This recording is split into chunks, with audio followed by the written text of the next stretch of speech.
Hello everyone, welcome to commerce classes. मैं Purushottam sir और आज का टॉपिक ले रहा हूं मैं मेजरमेंट ऑफ नेशनल इनकम। देखो बेटा, मेजरमेंट ऑफ नेशनल इनकम यानी नेशनल इनकम को हमें मेजर करना है। नेशनल इनकम को मेजर करने के लिए तीन मेथड है हमारे पास। पहला मेथड है वैल्यू एडेड मेथड या इसको प्रोडक्ट मेथड भी कहते हो, वैल्यू एडेड मेथड या प्रोडक्ट मेथड। दूसरा मेथड है आपका इनकम मेथड और तीसरा है एक्सपेंडिचर मेथड। तो तीनों ही मेथड से, चाहे वैल्यू एडेड मेथड हो या इनकम मेथड हो या एक्सपेंडिचर मेथड हो, उससे हमारी नेशनल इनकम की वैल्यू सेम ही आनी है। तो कैसे कंप्यूट करें? सबसे पहला मेथड में वैल्यू एडेड या प्रोडक्ट मेथड की बात करता हूं। वैल्यू एडेड होता क्या है? सबसे पहले तो इसकी बात करेंगे तो देखो क्या डेफिनेशन है वैल्यू एडेड का। तो value added method refers to the addition of value to the raw material. यानी क्या होता है, देखो जब भी हम प्रोडक्शन करेंगे तो उसमें रॉ मटेरियल, कच्चा माल हमें चाहिए जिसको प्रोसेस करके फाइनल गुड्स में कन्वर्ट किया जाता है। तो वैल्यू एडिशन, रॉ मटेरियल को हम लाते हैं, उस पर कुछ प्रोसेस होता है, प्रोसेस होने के बाद वो फाइनल गुड्स में कन्वर्ट हो जाता है। तो जो एडिशन हो रहा है रॉ मटेरियल, या इसको एक और नाम देते हैं हम इंटरमीडिएट गुड्स या इंटरमीडिएट कंजम्पशन कह लो।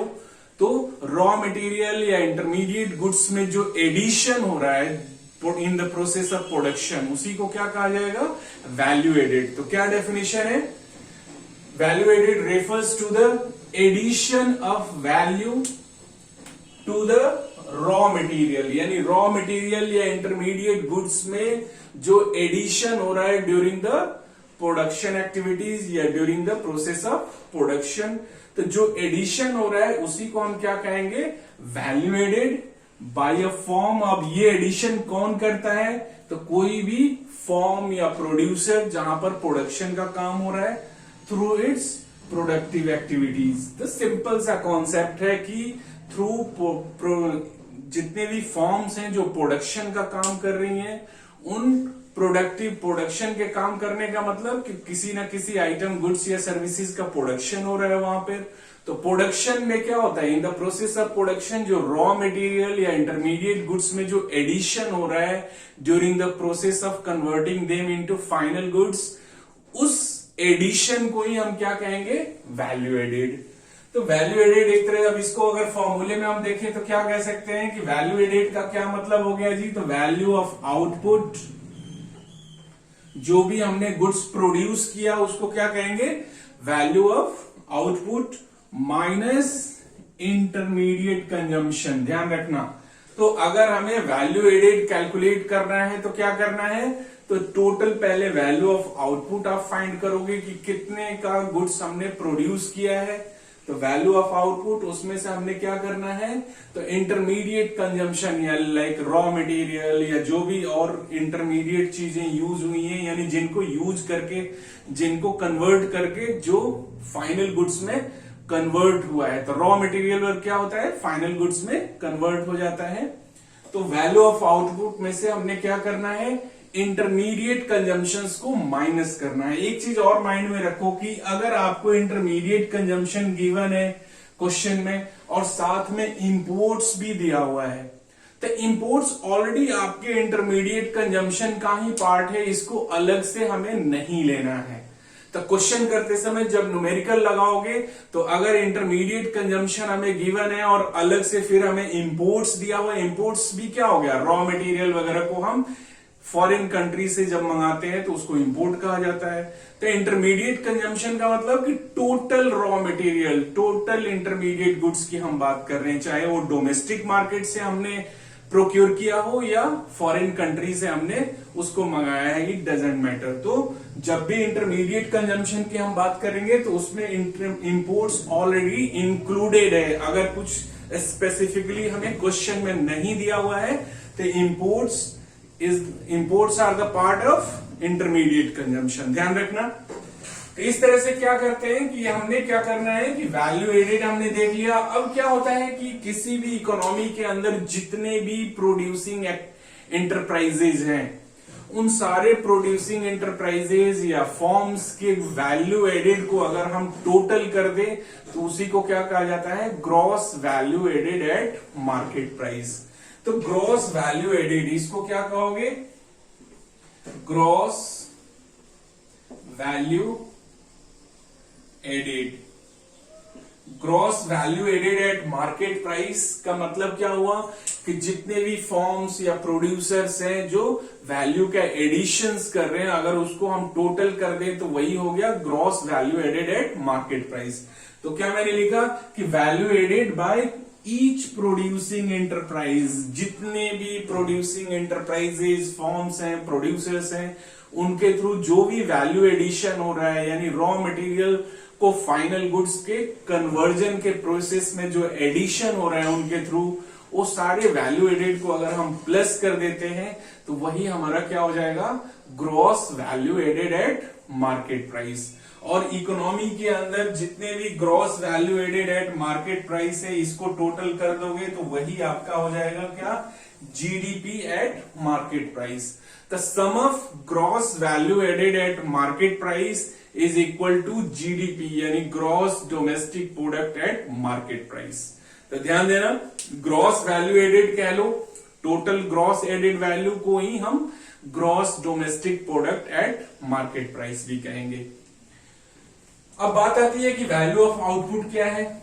अब यहां अगर हमें gross value added at market price चाहिए तो उसके लिए value added gross value added at, अब हमें वैल्यू ऑफ आउटपुट चाहिए तो उसके लिए वैल्यू एडेड निकालने के लिए हमें वैल्यू ऑफ आउटपुट चाहिए, इंटरमीडिएट कंजम्पशन को माइनस करना पड़ेगा उसमें। तो क्या करना है, वैल्यू ऑफ आउटपुट का मतलब क्या हो गया कि refers to the market value of all final goods and services produced during a period of 1 year. तो वैल्यू ऑफ आउटपुट का क्या मतलब हुआ कि एक साल के अंदर किसी इकोनॉमी के अंदर जितने भी गुड्स एंड सर्विसेज के प्रोडक्शन हुआ है उसकी वैल्यू की बात करते हैं। तो वैल्यू कैसे कंप्यूट करोगे जी, तो एक साल के अंदर जितनी क्वांटिटी प्रोड्यूस हुई है उसको अगर हम प्राइस से मल्टीप्लाई कर दें तो वही क्या हो गया, वैल्यू ऑफ आउटपुट हो गया। तो value of output refers to the market value of all final goods and services produce during a period of 1 year. एक साल के अंदर जितने भी गुड्स एंड सर्विसेज का प्रोडक्शन हुआ है उसकी मार्केट वैल्यू हमने कैलकुलेट कर लेनी है, वही क्या हो गया, वैल्यू ऑफ आउटपुट हो गया। एक और फॉर्मूला इसके लिए यूज करते हैं, यानी वैल्यू ऑफ आउटपुट। अब हमें पता है कि जब भी गुड्स एंड सर्विसेज का प्रोडक्शन होगा तो या तो उसको सेल किया जाएगा या फिर वो हमारे पास स्टॉक में पड़ा रहेगा। तो वैल्यू ऑफ आउटपुट कंप्यूट करने के लिए क्या करोगे, तो sales plus change in stock. Change in stock का मतलब क्या हो गया कि closing stock minus opening stock, यानी अकाउंटिंग पीरियड के शुरू होने के डेट को हमारे पास कितना स्टॉक है and at the end of the accounting period या at the end of the 1 year हमारे पास स्टॉक कितना है। तो एट द एंड वाले को हम क्लोजिंग स्टॉक कहेंगे, स्टार्टिंग में हमारे पास स्टॉक है वो ओपनिंग स्टॉक हो गया। तो चेंज इन स्टॉक का मतलब कि ओपनिंग से क्लोजिंग में कितने का चेंज हुआ, तो उसको कैसे कंप्यूट करोगे, closing stock minus opening stock.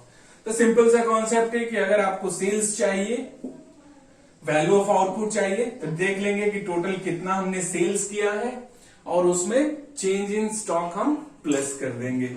कई बार क्या होता है कि प्रोडक्शन फॉर सेल्फ कंजम्पशन भी होता है, वो भी हमारे नेशनल इनकम का पार्ट होता है। तो जो सेल हमने किया वो तो किया ही, साथ में जो अगर सेल्फ कंजम्पशन के लिए कुछ प्रोडक्शन हो गया तो उसको अलग से हम प्लस कर लेंगे। अगर हमें एक्सपोर्ट दिया हुआ है, ध्यान रखना, तो एक्सपोर्ट भी एक तरह से सेल ही हो गया। दो टाइप के सेल हो गए आपके, एक तो डोमेस्टिक मार्केट में हम सेल कर रहे हैं और दूसरा सेल एक्सपोर्ट होता है, यानी आउट ऑफ कंट्री होता है। तो अगर आपको सेल्स दिया हुआ है तो उसमें दोनों ही टाइप के सेल्स कंसीडर हो जाएंगे, डोमेस्टिक सेल्स भी और आउट ऑफ इंडिया यानी एक्सपोर्ट सेल्स भी। तो अगर आपको सेल्स गिवन है और एक्सपोर्ट्स गिवन है तो सेल्स में ऑलरेडी एक्सपोर्ट्स इंक्लूडेड है और अलग से आपको उसमें प्लस करने की जरूरत नहीं है। कई बार सेल्स आपको नहीं गिवन होगा, तो सेल्स के लिए क्या करना है, जो क्वांटिटी सेल हुई और जो प्राइसेज आपको गिवन है, तो क्वांटिटीज और प्राइसेस को मल्टीप्लाई कर लेते हो, तो इस तरह से भी सेल्स आपका कंप्यूट हो जाता है।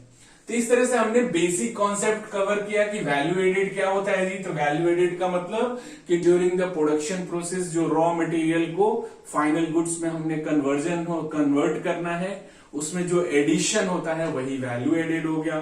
अब जितने भी इंटरप्राइजेज हैं, सारे इंटरप्राइजेज के वैल्यू एडेड को हम प्लस कर लेते हैं, तो वही क्या हो गया, ग्रॉस वैल्यू एडेड हो गया। अब उसको कैलकुलेट करने के लिए हमें क्या करना है जी, तो टोटल जो हमने प्रोडक्शन किया है, यानी जो आउटपुट है हमारा, उसकी वैल्यू में से इंटरमीडिएट कंजम्पशन माइनस कर देते हैं, तो वही हमारा वैल्यू एडेड हो गया। और वैल्यू एडेड कंप्यूट करने के लिए क्या करना है, sales plus change in stock करना है। तो इस तरह से ये वैल्यू एडेड का कॉन्सेप्ट है।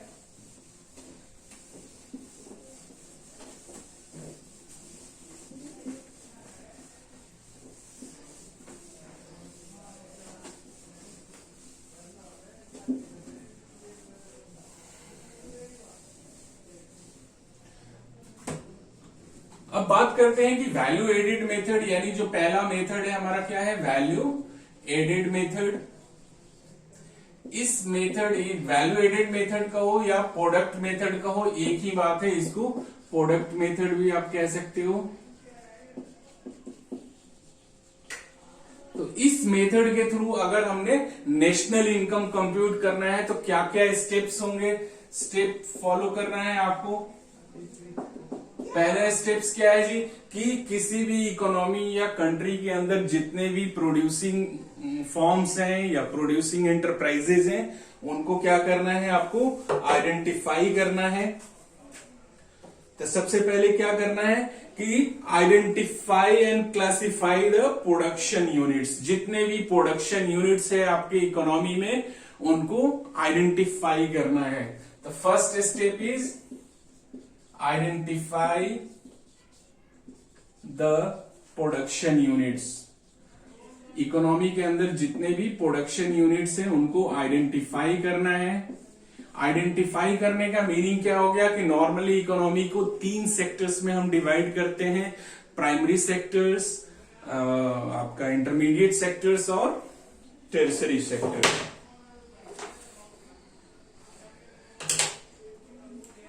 तो 3 सेक्टर, जितने भी प्रोड्यूसिंग यूनिट्स होंगे आपकी इकोनॉमी में, उनको हम 3 कैटेगरी में डिफाइन कर सकते हैं, प्राइमरी, सेकेंडरी और टेरिशरी। प्राइमरी सेक्टर का मतलब क्या हो गया कि एग्रीकल्चर से रिलेटेड या उससे अलाइड एक्टिविटीज जितनी भी है, एग्रीकल्चर हो गया, माइनिंग हो गया, फिशरीज हो गया, इस टाइप के जितनी भी एक्टिविटीज हैं जिसमें नेचुरल रिसोर्सेज के ऊपर काम होता है, उन सबको हम प्राइमरी सेक्टर्स कहेंगे। तो इसमें क्या हो गया, आइडेंटिफाई का मतलब क्या हो गया कि इसमें हम अपनी इकोनॉमी को 3 कैटेगरी में डालते हैं, primary sectors, secondary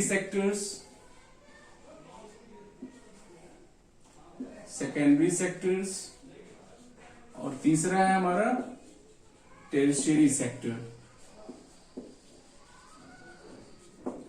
primary sectors का मतलब क्या हो गया कि एग्रीकल्चर एंड अलाइड एक्टिविटीज।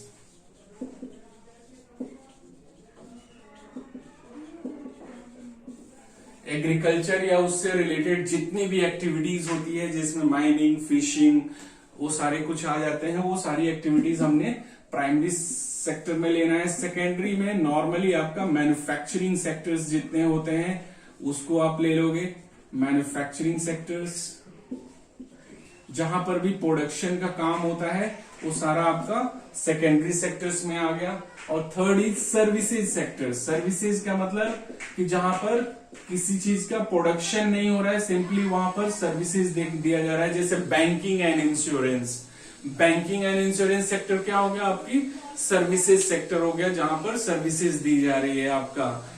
तो इस तरह से हमने हमारी इकोनॉमी में जितने भी प्रोड्यूसिंग यूनिट्स हैं उनको हमने 3 कैटेगरी में डिवाइड करके आइडेंटिफाई कर लिया।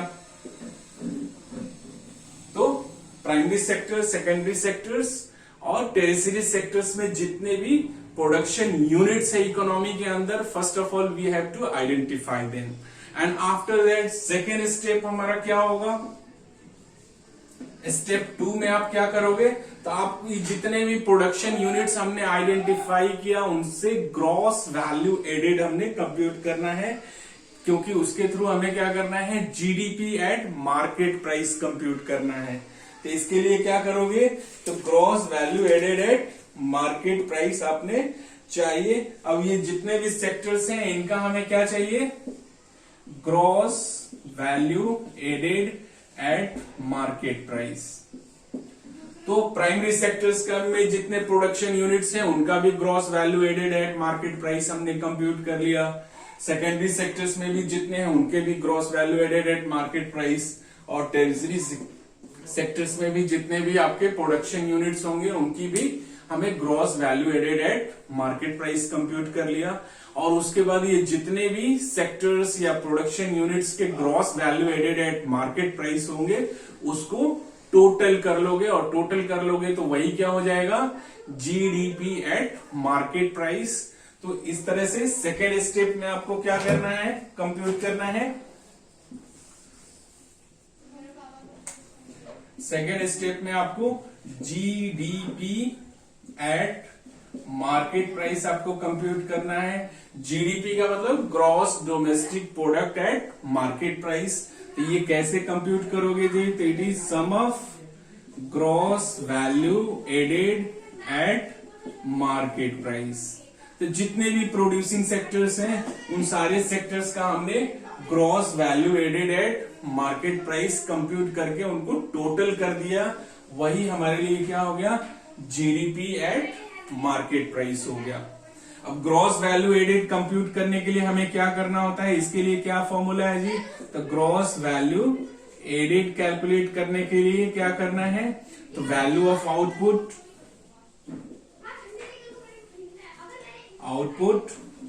माइनस इंटरमीडिएट कंजम्पशन जो ऑलरेडी हमने कर रखा है। तो ग्रॉस वैल्यू एडेड निकालने के लिए क्या करना है, value of output. Value of output का मतलब क्या हो गया, sales plus change in stock. तो sales plus change in stock से आपका वैल्यू ऑफ आउटपुट कंप्यूट हो गया, उसमें से इंटरमीडिएट कंजम्पशन माइनस कर दिया तो हमारा ग्रॉस वैल्यू ऑफ एडेड आ गया। और जितने भी प्रोड्यूसिंग यूनिट्स हैं उन सबके ग्रॉस वैल्यू एडेड को अगर हमने प्लस कर दिया तो हमारा क्या आ गया, जीडीपी एट मार्केट प्राइस। अब जीडीपी एट मार्केट प्राइस आ गया तो इससे हम एनडीपी यानी डोमेस्टिक इनकम भी हम कंप्यूट कर सकते हैं। तो तीसरा स्टेप क्या हो गया, हमें स्टेप थर्ड में हमने डोमेस्टिक इनकम कंप्यूट करना है। डोमेस्टिक इनकम का मतलब हो गया NDP at market price. NDP at market price compute करने के लिए हमने क्या करना है, NDP at factor cost, NDP at factor cost. तो इस तरह से हमने क्या देखा कि अगर हमने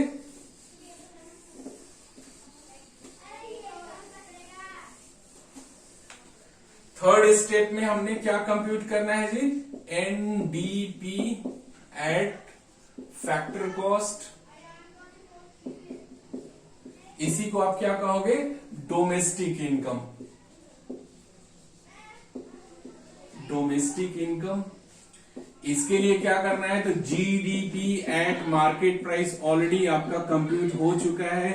अब जी को एन में कन्वर्ट करना है तो उसके लिए डेप्रिसिएशन आप माइनस कर दोगे, और मार्केट प्राइस को फैक्टर कॉस्ट में कन्वर्ट करना है। ये मार्केट प्राइस पर है, इसको फैक्टर कॉस्ट में कन्वर्ट करना है तो इसमें से minus net indirect taxes. Net indirect taxes का मतलब क्या होता है, indirect taxes minus subsidies already मैंने पिछली क्लास में डिस्कस कर रखा है, उसकी वीडियो एक बार आप लोग देख लोगे कि इनडायरेक्ट टैक्सेस का मतलब कि वो टैक्सेस जो गुड्स या सर्विसेज के ऊपर लेवी किया जाता है, इम्पोज किया जाता है, लाइक जीएसटी। और सब्सिडीज एक तरह से इकोनॉमिक असिस्टेंस या ग्रांट होता है गवर्नमेंट के तरफ से। तो इनडायरेक्ट टैक्सेस में से सब्सिडीज माइनस कर दिया तो वही नेट इनडायरेक्ट टैक्सेस हो गया। तो इस तरह से हमने क्या किया कि जो जीडीपी एट मार्केट प्राइस हमने सेकेंड स्टेप में कंप्यूट किया था, उसमें से डेप्रिसिएशन और नेट इनडायरेक्ट टैक्सेस हमने माइनस कर दिया, तो ये डोमेस्टिक इनकम आ गया। और इस फोर्थ स्टेप में हमने क्या करना है, स्टेप 4 में हमने नेशनल इनकम कंप्यूट करना है। नेशनल इनकम का मतलब हो गया एनएनपी एट फैक्टर कॉस्ट। तो एनएनपी एट फैक्टर कॉस्ट का मतलब ऑलरेडी हमने NDP at factor cost compute कर रखे हैं। एनडीपी एट फैक्टर कॉस्ट, इसमें क्या करना है, जो इसमें क्या है, अब केवल डोमेस्टिक इनकम है, बट फॉरेन कंट्री से जो हमारे पास कुछ फैक्टर्स इनकम होते हैं उसको हमें प्लस कर लेना होता है। तो क्या करोगे, plus NDP at factor cost में प्लस करोगे net factory income from abroad. Net factory income from abroad, इसमें क्या करोगे आप, प्लस करोगे। Net factory income from abroad कैसे कैलकुलेट करना है, तो जो भी फैक्ट्री इनकम हमने बाहर से रिसीव किया और उसमें से माइनस कर दो जो फैक्ट्री इनकम हमने बाहर यानी अब्रोड में पेमेंट किया। तो ये क्या हो जाएगा, फैक्ट्री इनकम फ्रॉम अब्रोड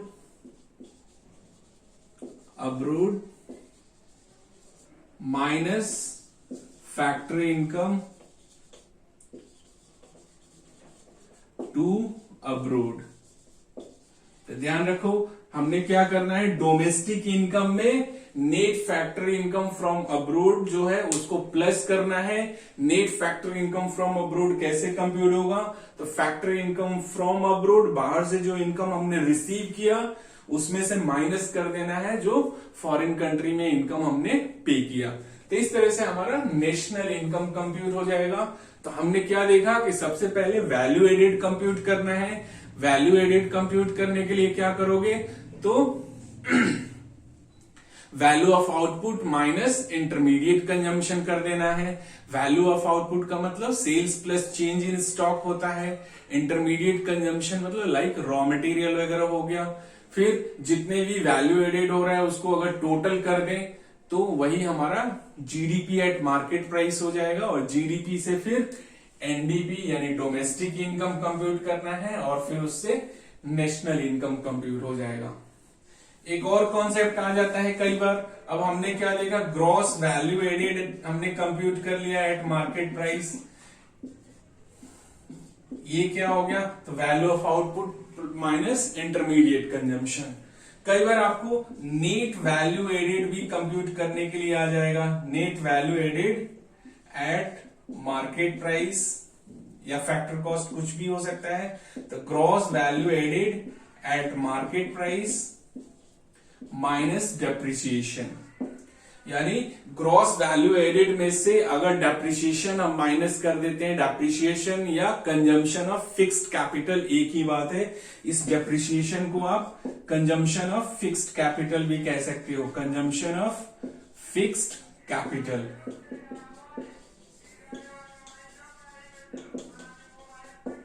तो डेप्रिसिएशन का मतलब क्या हो गया, तो it's a reduction in the value of fixed assets due to wear and tear, passage of time, obsolescence, कुछ भी हो सकता है। तो कंजम्पशन ऑफ फिक्स्ड कैपिटल या डेप्रिसिएशन अगर माइनस कर देते हैं हम ग्रॉस वैल्यू एडेड से, तो ये आपका आ जाएगा net value added at market price. और इसको फैक्टर कॉस्ट पे भी हम कन्वर्ट कर सकते हैं। अगर इसमें से हमने ये net value added at market price, इसमें से अगर हम नेट इनडायरेक्ट टैक्सेस माइनस कर दो नेट इनडायरेक्ट टैक्सेस माइनस कर दो तो ये आ गया आपका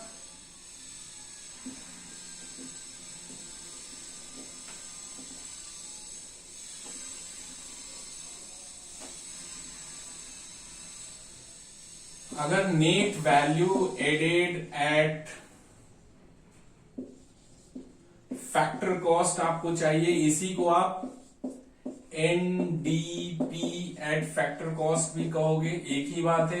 net value added at factor cost कहो या NDP net domestic product at factor cost कहो, एक ही बात है।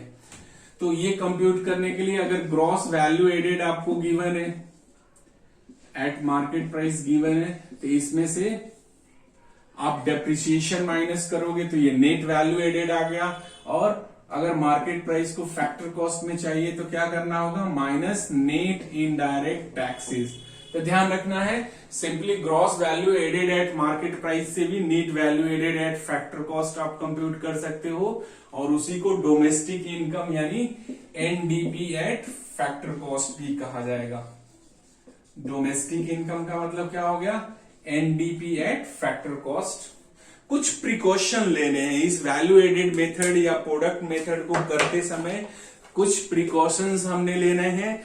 क्या ध्यान रखना है कि intermediate goods are not included in national income. Obviously जब हमने वैल्यू एडेड मेथड, नाम से ही क्लियर है कि केवल जो रॉ मटेरियल या इंटरमीडिएट गुड्स में जो एडिशन हो रहा है उसी को हमने लेना है, वैल्यू एडेड ही लेना है। इसीलिए वैल्यू एडेड कंप्यूट करते समय वैल्यू ऑफ आउटपुट में से इंटरमीडिएट कंजम्पशन या इंटरमीडिएट गुड्स माइनस कर दिया हमने। तो पहला प्रिकॉशंस क्या है जी, कि इंटरमीडिएट गुड्स को हमने कंसीडर नहीं करना है नेशनल इनकम को कंप्यूट करते समय। दूसरी बात कि sale and purchase of second hand goods is not included, क्योंकि जब फर्स्ट टाइम कोई गुड सेल या परचेज होगा तो ऑलरेडी हमारे नेशनल इनकम का पार्ट होगा। सेकेंड टाइम यानी रीसेल होगा, उस समय हमें नहीं लेना है, क्योंकि डबल काउंटिंग की प्रॉब्लम हो जाती है, एक ही आइटम दो बार काउंट हो जाता है। इसको आगे मैं डिस्कस करूंगा। लेकिन सेकेंड हैंड गुड्स के सेल परचेज में अगर कुछ कमीशन या ब्रोकरेज का इनकम हुआ है तो उसको कंसीडर करना है। तो क्या कहा जाएगा कि एनी कमीशन और ब्रोकरेज ऑन सेल और purchase of second hand goods will be included in national income, क्योंकि ये प्रोडक्टिव सर्विसेज माना जाएगा और इसके थ्रू अगर कुछ इनकम जनरेट होता है तो नेशनल इनकम का पार्ट होगा। और G production of services for self consumption are not included, या इसको डोमेस्टिक सर्विसेज कहा जाता है। यानी सर्विस दो टाइप के, या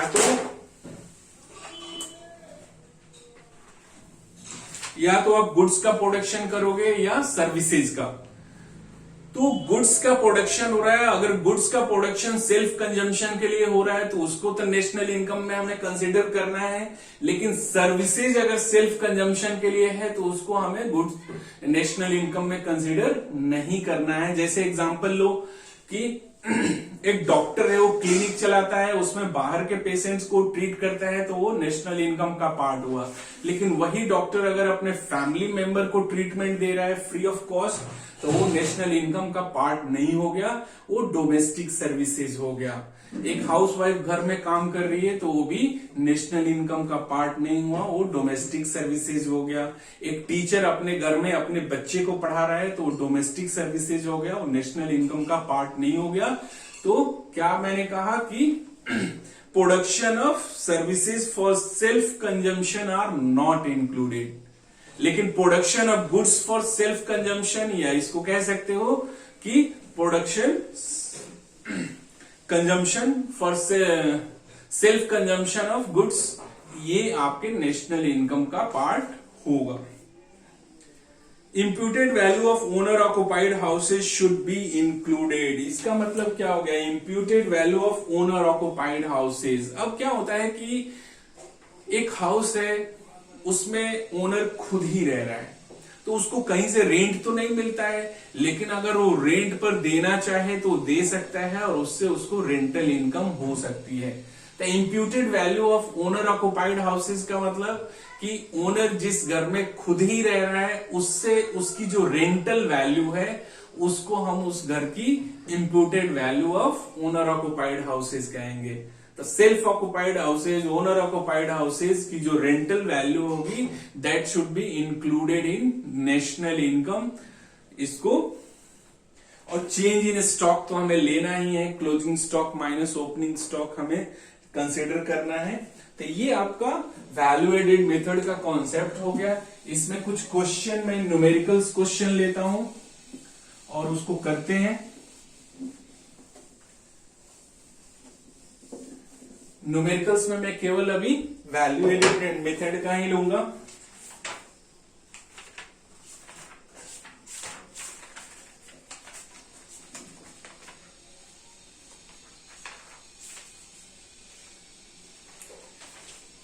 देखो कुछ एक क्वेश्चन ले रहा हूं, इसमें हमें क्या क्या गिवन है पहले क्वेश्चन समझ लो। क्वेश्चन में कहा जा रहा है कि net value added at factor cost हमें दिया हुआ है। Net value added at factor cost हमें गिवन है 100 lakhs। ये लैक्स में सारी फिगर्स हैं। 100 lakhs। इंटरमीडिएट कंजम्पशन यूज किया हुआ है, इंटरमीडिएट कंजम्पशन 75 lakhs हमें गिवन है। जीएसटी हमें दिया हुआ है, गुड्स एंड सर्विसेज टैक्स हमें दिया हुआ है 20 lakhs। सब्सिडी हमें गिवन है, सब्सिडी हमें गिवन है 5 lakh एंड डेप्रिसिएशन हमें गिवन है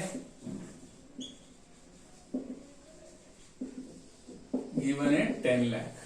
तो ये क्वेश्चन है और इसके थ्रू हमें कंप्यूट क्या करना है जी, तो वैल्यू ऑफ आउटपुट हमें कंप्यूट करना है। वैल्यू ऑफ आउटपुट हमें कंप्यूट करना है। तो देखो बेटा कैसे होगा ये क्वेश्चन। हमें क्या गिवन है, net value added at factor cost. अब net value added at factor cost हमें पता है और इससे हमें वैल्यू ऑफ आउटपुट कंप्यूट करना है। फॉर्मूला ले लो, नेट वैल्यू एडेड एट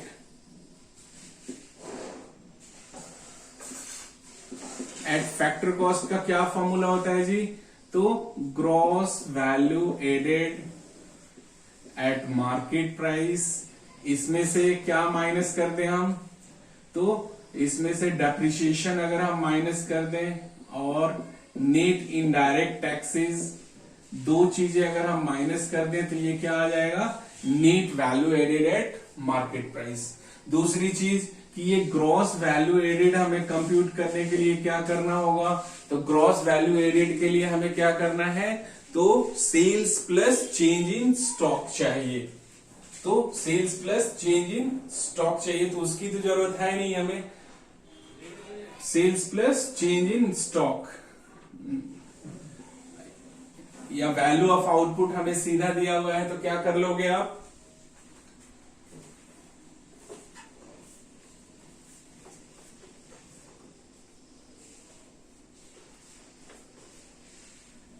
अब ये क्या होता है आपका, तो वैल्यू ऑफ आउटपुट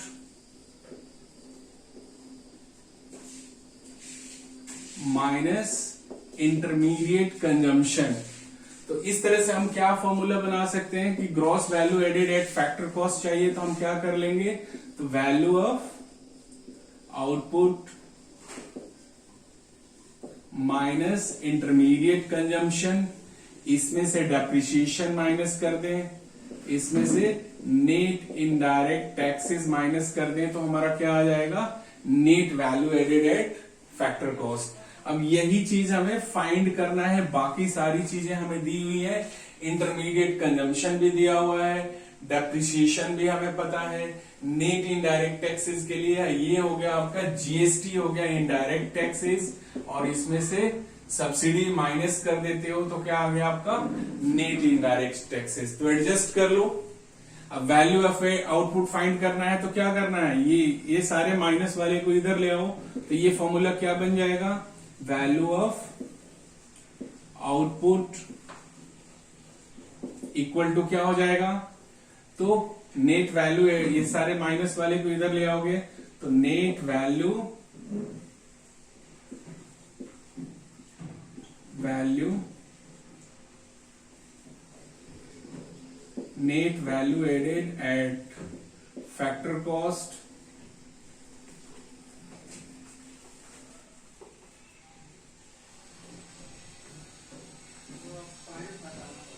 ये है हमें 100 करोड़ दिया हुआ है, इसमें प्लस करो इंटरमीडिएट कंजम्पशन हमें 75 दिया हुआ है, इसमें प्लस करो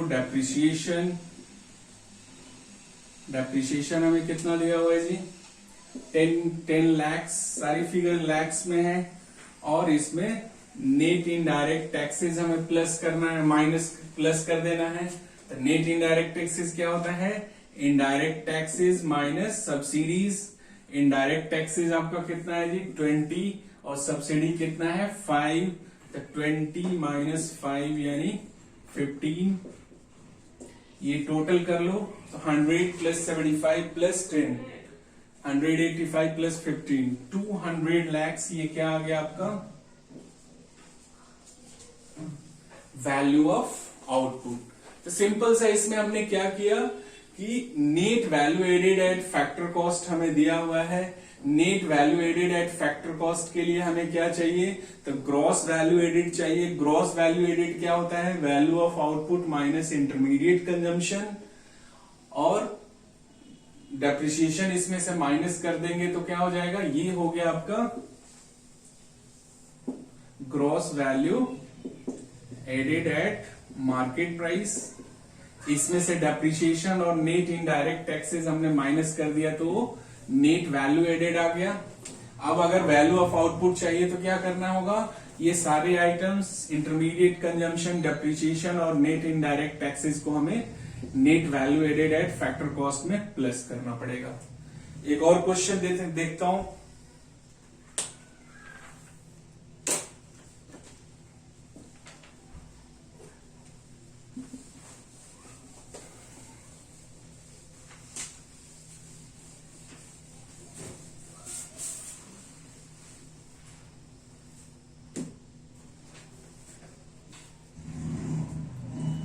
इस क्वेश्चन में देखो हमें वैल्यू ऑफ आउटपुट दिया हुआ है। वैल्यू ऑफ आउटपुट ये दिया हुआ है हमें 200 लैक्स, और net value added at factor cost, net value added at factor cost हमें दिया हुआ है 80। जीएसटी हमें दिया हुआ है। जीएसटी क्या होता है, इसी को इनडायरेक्ट टैक्सेस हम कहते हैं। ये हमें गिवन है 15। सब्सिडी हमें दिया हुआ है 5, सब्सिडी 5 दिया हुआ है, एंड डेप्रिसिएशन 20 दिया हुआ है। Depreciation is equal to 20। ये क्वेश्चन है, इससे हमें क्या फाइंड करना है जी, तो इंटरमीडिएट कंजम्पशन फाइंड करना है। सेम वैसे ही क्वेश्चन है, हमें पता है कि net value added at market price at factor cost अगर हमें चाहिए तो उसके लिए हमें क्या करना होगा, तो gross value added at market price यानी value of output minus intermediate consumption minus depreciation and minus net indirect taxes करना पड़ेगा। अब इसमें हमें क्या कंप्यूट करना है जी, तो इस क्वेश्चन में हमें इंटरमीडिएट कंजम्पशन कंप्यूट करना है। तो इंटरमीडिएट कंजम्पशन ये चाहिए, इसको इधर लेके आता हूं। Intermediate consumption is equal to net value added value of output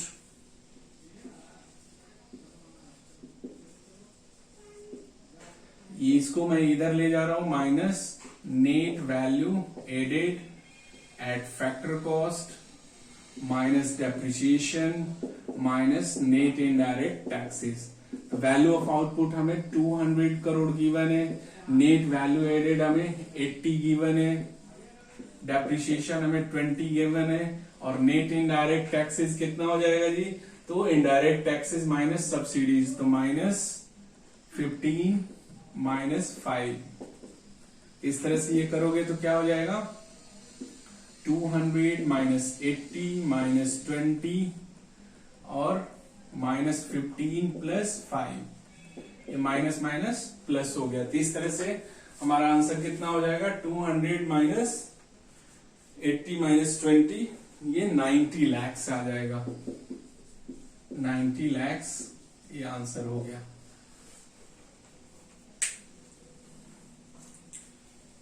एक और क्वेश्चन देखो,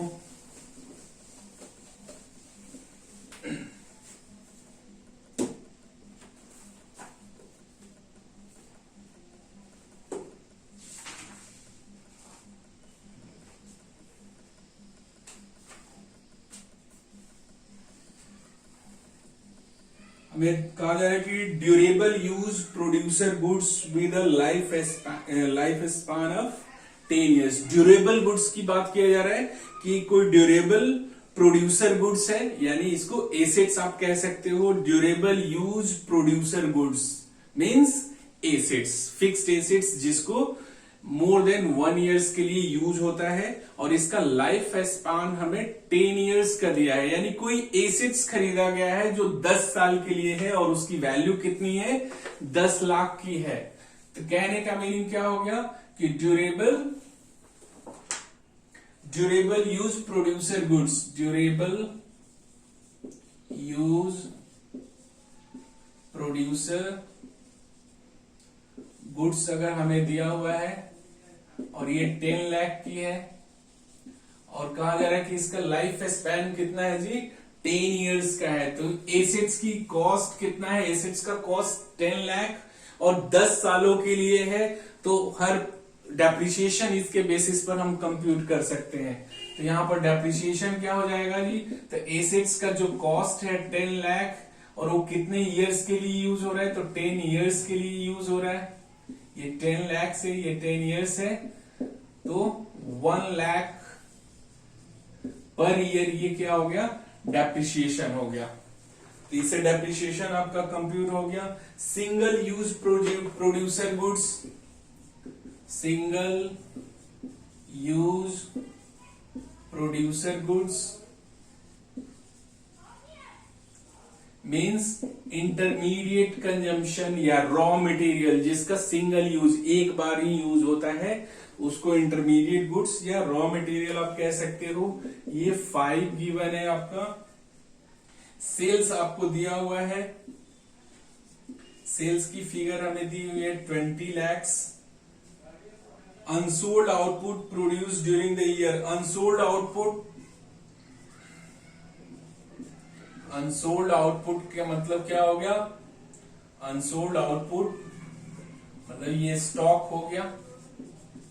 स्टॉक आपको गिवन है 2 lakhs एंड टैक्सेस दिया हुआ है, taxes on production, taxes on production. Taxes on production का मतलब ये इनडायरेक्ट टैक्सेस आपको दिया हुआ है, ये कितना है 1 लाख।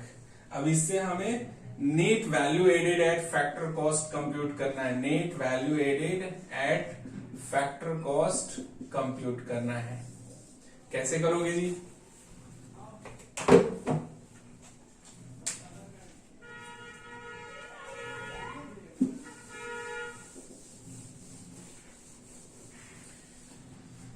अब net value added at factor cost आपको चाहिए। इसके लिए क्या करना है हमें, तो value of output, value of output का मतलब क्या हो गया sales plus change in stock. तो चेंज इन स्टॉक नहीं है, सीधा हमें स्टॉक गिवन है तो वो ले सकते हैं। तो वैल्यू ऑफ आउटपुट का मतलब क्या हो गया sales plus change in stock. तो नेट वैल्यू इसमें से क्या करना है, value of output minus intermediate consumption minus depreciation minus net indirect taxes कर लो। तो ये क्या हो जाएगा आपका sales plus change in stock, या स्टॉक चेंज दिया नहीं है तो सीधा स्टॉक, अनसोल्ड स्टॉक आप ले लोगे, minus intermediate consumption minus depreciation minus indirect taxes plus subsidies. तो सेल्स आपको हमें गिवन है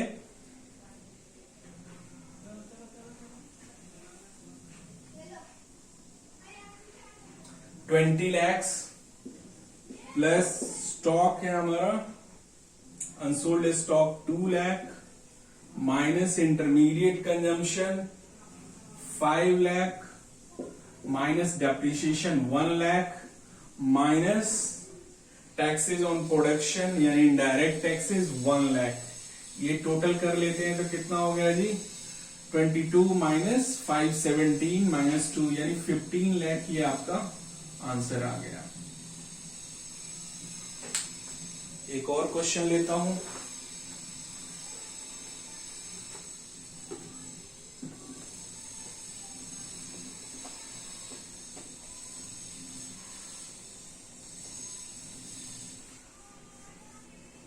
इसमें देखो हमें यूनिट्स ऑफ आउटपुट सोल्ड दिया हुआ है, यानी कितने आउटपुट हमने सोल्ड किया है। यूनिट सोल्ड हमें गिवन है, units of output sold 1000 units हम सेल कर रहे हैं।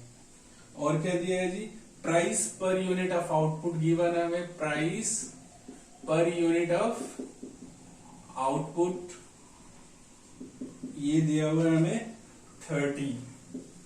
कहने का मीनिंग कि कितनी क्वांटिटी यूनिट्स हमने सेल किया वो गिवन है और प्राइस पर यूनिट दिया हुआ है, तो इससे हम सेल्स का फिगर कंप्यूट कर लेंगे। यानी सेल्स क्या हो गया, तो जो यूनिट्स हमने सेल किया उसको प्राइस से मल्टीप्लाई कर देना है, तो क्या हो गया 1000 इंटू 30, ये 30,000 ये हमारा क्या हो गया सेल्स हो गया। और डेप्रिसिएशन हमें गिवन है 1000, इंटरमीडिएट कॉस्ट हमें दिया हुआ है 12,000 और क्लोजिंग स्टॉक 3000। ये सारी फिगर्स आपकी लैक्स में है।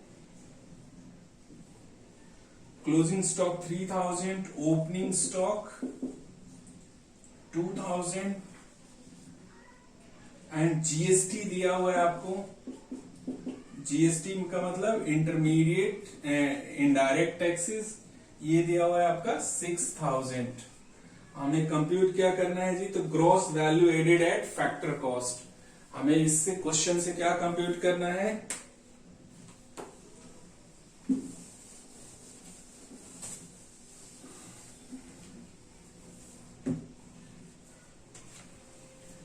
Gross value added at factor cost.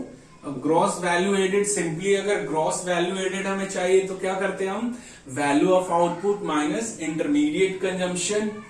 Gross value added का मतलब क्या हो गया, value of output minus intermediate consumption. But हमें फैक्टर कॉस्ट चाहिए। Gross value added at market price होता तो सिंपली यही फॉर्मूला था, लेकिन एट फैक्टर कॉस्ट चाहिए तो हमें क्या करना होगा, इसमें से नेट इनडायरेक्ट टैक्सेस माइनस कर देना है। और इसको सिंप्लीफाई करते हैं, वैल्यू ऑफ आउटपुट का मतलब क्या हो गया, sales plus change in stock. Change in stock का मतलब closing stock minus opening stock minus intermediate consumption minus net indirect taxes क्या होता है, इनडायरेक्ट टैक्सेस माइनस सब्सिडीज। और सिंप्लीफाई कर लो, sales plus closing stock minus opening stock minus intermediate consumption minus indirect taxes plus subsidies. Minus minus plus हो गया, अब बस रख देना है। टोटल सेल्स हमें 30,000 दिया हुआ है plus closing stock 3000, opening stock 2000, intermediate consumption 12,000। ठीक है 12,000 और इनडायरेक्ट टैक्सेस 6,000 माइनस 6,000। सब्सिडीज हमें गिवन नहीं है तो उसको कंसीडर नहीं करेंगे, सब्सिडीज नहीं है। तो ये टोटल कितना हो गया 33,000 माइनस 2 31,000 माइनस 12, 19, 19 माइनस 6, तो ये आंसर आ गया आपका 13,000।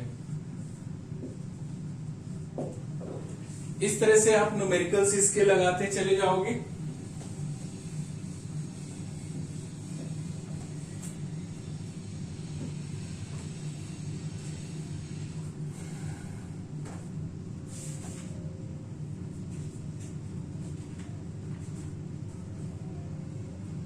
एक और क्वेश्चन देख लो, हमें सब्सिडी दिया हुआ है,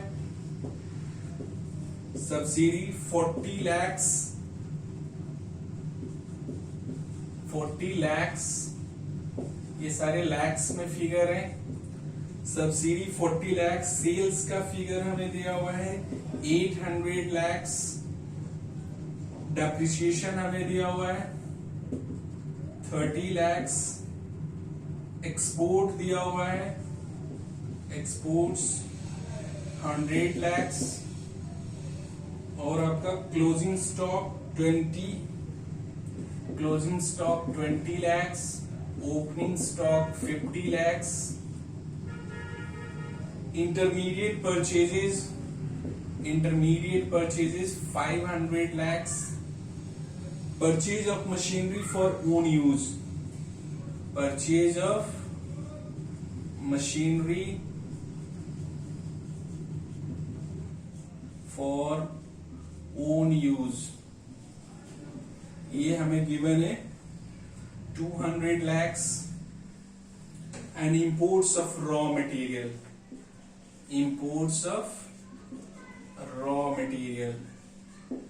raw material हमें गिवन है 60,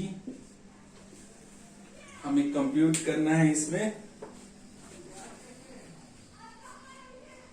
net value added at factor cost.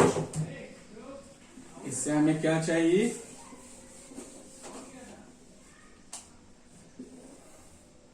Net value added at factor cost. तो ध्यान दो बेटा, purchase of machinery for own use, यानी प्रोड्यूसर या मैन्युफैक्चरर अपने पर्सनल यूज के लिए कोई मशीनरी खरीद रहा है, तो उसका हमें फॉर्म से या बिजनेस से कोई लेना देना नहीं है, तो इसको तो ऐसे ही कंसीडर नहीं करना है। सेल्स हमें दिया हुआ है, मैंने क्या बताया कि एक्सपोर्ट भी सेल्स का ही पार्ट होता है, तो इस एक्सपोर्ट को हमें अलग से नहीं लेना है। इंपोर्ट्स भी आपका क्या होता है, इस परचेज का पार्ट होता है। हमने ये है ना इंटरमीडिएट परचेजेज, ये हमें क्या दिया हुआ था, इंटरमीडिएट परचेजेज। ऑलरेडी हमें परचेजेस गिवन है, तो ये इंपोर्ट का इसी का पार्ट है, तो इंपोर्ट भी हमें अलग से नहीं लेना है।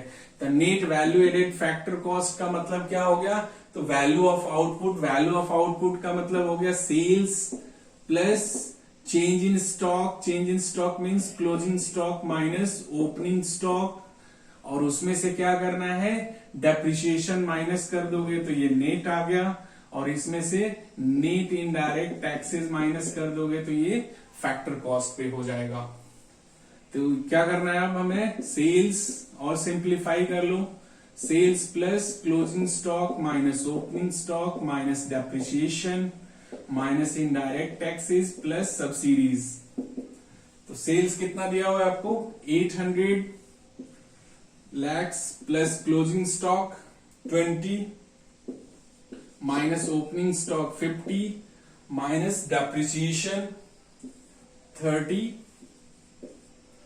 Minus indirect taxes